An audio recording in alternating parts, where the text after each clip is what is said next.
आप किसी ग्रुप में बैठे हों और ये पूछें कि मैं कहाँ इन्वेस्ट करूं कि सबसे ज्यादा रिटर्न्स मिल सकें, तो आपको ज्यादातर जवाब रियल एस्टेट के फेवर में मिलेंगे। लोग आपको सजेस्ट करेंगे कि जमीन में या घर में इन्वेस्ट करो, और आपसे अपने अपने अनुभव भी शेयर करेंगे कि उन्होंने कब, कितना, कहाँ इन्वेस्ट किया था और अब उसकी वैल्यू क्या हो गई है। नमस्कार दोस्तों, मैं हूं संदीप कुलश्रेष्ठ। फाइनेंशियल प्लानिंग की इस सीरीज में आज हम लोग बात करने वाले हैं रियल एस्टेट में इन्वेस्टमेंट करने के क्या फायदे हैं और क्या नुकसान है। दोस्तों, जैसा कि आप जानते हैं, इस चैनल में हम जीवन के हर पहलू पर चर्चा करते हैं। हमारा उद्देश्य जीवन में सकारात्मकता और जागरूकता लाना है, इसलिए हम अलग अलग विषयों पर वीडियोस लेकर आते रहते हैं। यदि आपने हमारा चैनल अभी तक सब्सक्राइब नहीं किया है तो आपसे अनुरोध है कि हमारे चैनल को अभी सब्सक्राइब कर लें और हमारा हौसला बढ़ाएं। रियल एस्टेट में इन्वेस्टमेंट के बारे में अलग अलग लोगों की अलग अलग राय है। कुछ लोग कहते हैं कि ये एक अच्छा इन्वेस्टमेंट ऑप्शन नहीं है, जबकि दूसरे लोग बताते हैं कि ये सबसे ज्यादा रिटर्न देने वाला ऑप्शन है। इन्वेस्टमेंट कहीं पर भी करें, कुछ एडवांटेज और कुछ डिसएडवांटेज हर प्रोडक्ट में होगी। जैसा कि हम लोग पहले भी डिस्कस कर चुके हैं कि हर व्यक्ति की जरूरतें और परिस्थितियां अलग अलग हैं, इसलिए उनका इन्वेस्टमेंट डिसीजन भी उनकी परिस्थिति और उनकी जरूरत के हिसाब से ही होगा। इस बहस में ना पड़कर कि ये एक अच्छा इन्वेस्टमेंट है या नहीं है, हम यहां पर बात करेंगे कि रियल एस्टेट में इन्वेस्टमेंट के क्या फायदे हैं और उसमें क्या क्या नुकसान है। कहां पर इन्वेस्ट करना है ये इंडिविजुअल की चॉइस है। तो आइए पहले बात करते हैं पॉजिटिव साइड की। क्या क्या एडवांटेजेस हैं रियल एस्टेट में इन्वेस्टमेंट करने के। यदि आप सही प्रॉपर्टी में इन्वेस्ट करते हैं तो over the period of time इसकी वैल्यू इतनी अप्रिशिएट तो हो ही जाती है कि ये इन्फ्लेशन को बीट कर सके। हाँ, कभी कभी मार्केट के करेक्शन की वजह से या सही प्रॉपर्टी का चुनाव ना हो पाने की वजह से एप्रिसिएशन कम हो सकता है, लेकिन प्रॉपर्टी कुछ ना कुछ तो देकर ही जाएगी। इसकी वैल्यू कभी भी जीरो नहीं हो सकती। चाहे सिर्फ जमीन हो या उस पर बिल्डिंग बनी हो, उसकी वैल्यू बढ़ती ही है। रियल एस्टेट पर कई तरह के टैक्स बेनिफिट भी सरकार की तरफ से दिए जाते हैं, जैसे कि होम लोन इंटरेस्ट पर टैक्स में छूट, रेंटल इनकम पर हाउस टैक्स और मेंटेनेंस पर किए गए खर्चों की छूट। यदि आप कई वर्षों के बाद रियल एस्टेट सेल करते हैं तो आपको मिलने वाले प्रॉफिट को लॉन्ग टर्म कैपिटल गेन कहते हैं, लेकिन इसको कैलकुलेट करने का जो नियम है उसमें इन्फ्लेशन को भी कंसीडर किया जाता है, जिसकी वजह से आपको टैक्स में राहत मिलती है। इसके अलावा यदि आप इस पैसे को किसी दूसरी प्रॉपर्टी में इन्वेस्ट करते हैं तो उस पर भी टैक्स के लिए अलग नियम है, जिनके बारे में हम किसी और वीडियो में चर्चा करेंगे।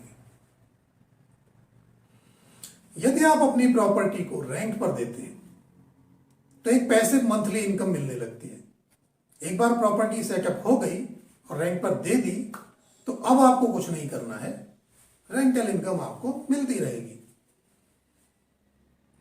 रियल एस्टेट में इन्वेस्टमेंट करने के लिए इजी लोन की सुविधा उपलब्ध है, और यदि आपके पास पूरी कॉस्ट का 25 से 30% भी उपलब्ध है तो बाकी के पैसे का लोन बहुत आसानी से और बहुत कम इंटरेस्ट रेट पर मिल जाता है, जबकि किसी और असेट को एक्वायर करने के लिए ये सुविधाएं नहीं मिल पाती।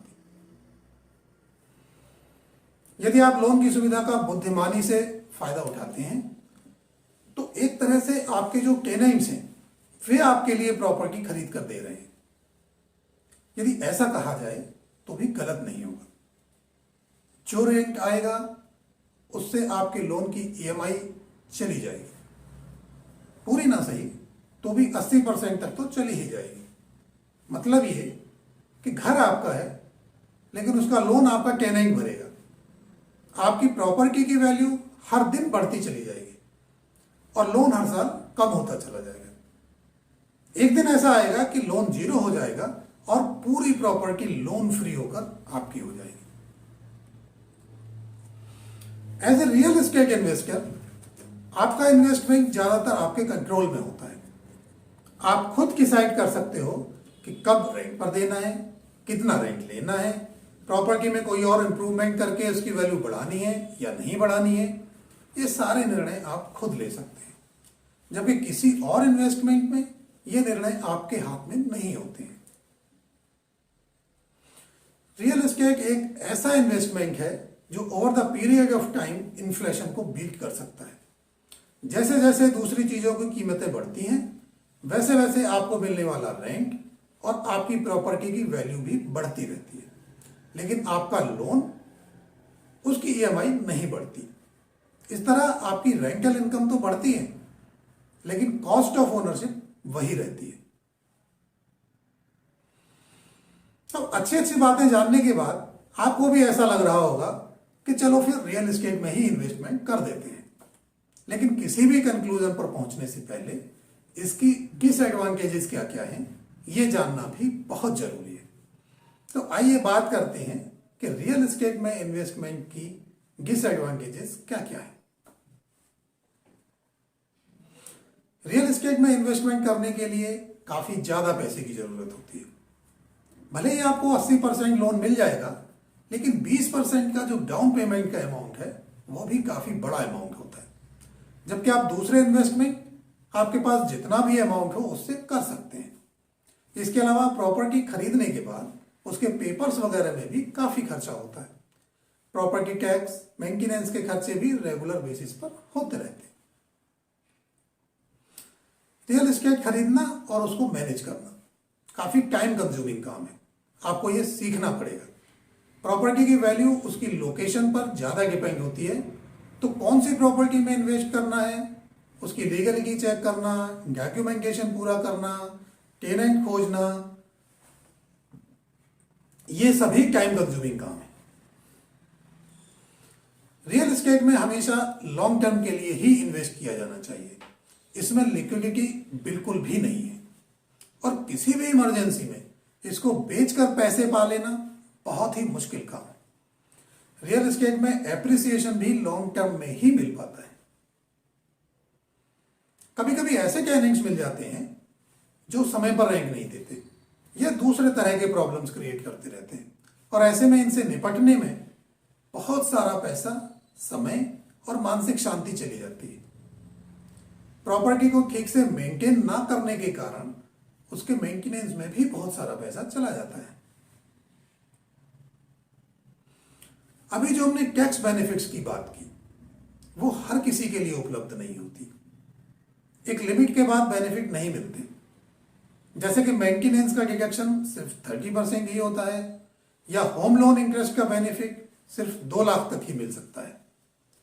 प्रॉपर्टी में इन्वेस्टमेंट करने से पहले किसी प्रॉपर्टी कंसल्टेंट से जानकारी लेने के बाद ही निर्णय लेना चाहिए। सबसे बड़ी ड्रॉबैक इस इन्वेस्टमेंट में यह है कि साल के 365 दिन टेनेंट आपके पास होगा, इस बात की कोई गारंटी नहीं है।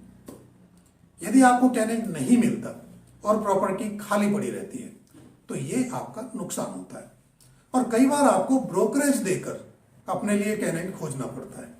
मैंने खुद देखा है कि बड़ी बड़ी प्रॉपर्टीज खाली पड़ी है और उनको कोई लेने वाला नहीं, लेकिन आपकी ईएमआई, आपका प्रॉपर्टी टैक्स और मेंटेनेंस के खर्चे तो चालू ही हैं। तो ऐसी परिस्थितियों में रियल एस्टेट इन्वेस्टमेंट तकलीफ का काम हो सकता है। इसके अलावा प्रॉपर्टी की लोकेशन यदि उम्मीद के हिसाब से डेवलप नहीं हुई तो एप्रिसिएशन कम होगा और सेल करने में या टेनेंट ढूंढने में काफी मुश्किलें आएंगी। तो दोस्तों, आज हमने रियल एस्टेट इन्वेस्टमेंट के फायदे और नुकसान के बारे में चर्चा कर ली है, और अब आप अपनी परिस्थितियों के हिसाब से निर्णय ले पाएंगे, ऐसा मुझे पूर्ण विश्वास है। यदि आप पुणे में कोई प्रॉपर्टी इन्वेस्टमेंट करना चाहते हैं तो हम आपकी मदद कर सकते हैं। आप चाहें तो स्क्रीन पर दिए हुए नंबरों पर कॉल या व्हाट्सएप मैसेज कर सकते हैं। आपकी मदद करके हमें खुशी मिलेगी। विदा लेने से पहले एक बात फिर से बता दूं कि यदि आपको घर रहने के लिए लेना है तो उसको इन्वेस्टमेंट मत समझिए, वो आपकी बेसिक जरूरत है, और जरूरत की चीजों को लेने के लिए फायदे या नुकसान की कैलकुलेशन नहीं करनी चाहिए। यदि आप रहने के घर के अलावा प्रॉपर्टी लेने की सोच रहे हैं तो वो इन्वेस्टमेंट है जिसे सोच समझकर ही करना चाहिए। अगले वीडियो में हम लोग बात करेंगे गोल्ड में इन्वेस्टमेंट के बारे में। तब तक थोड़ा डूबा हूं मगर मैं फिर तैराऊंगा, ऐ जिंदगी तू देख मैं फिर जीत जाऊंगा। तो मिलते हैं अगले वीडियो में। जय हिंद, जय भारत।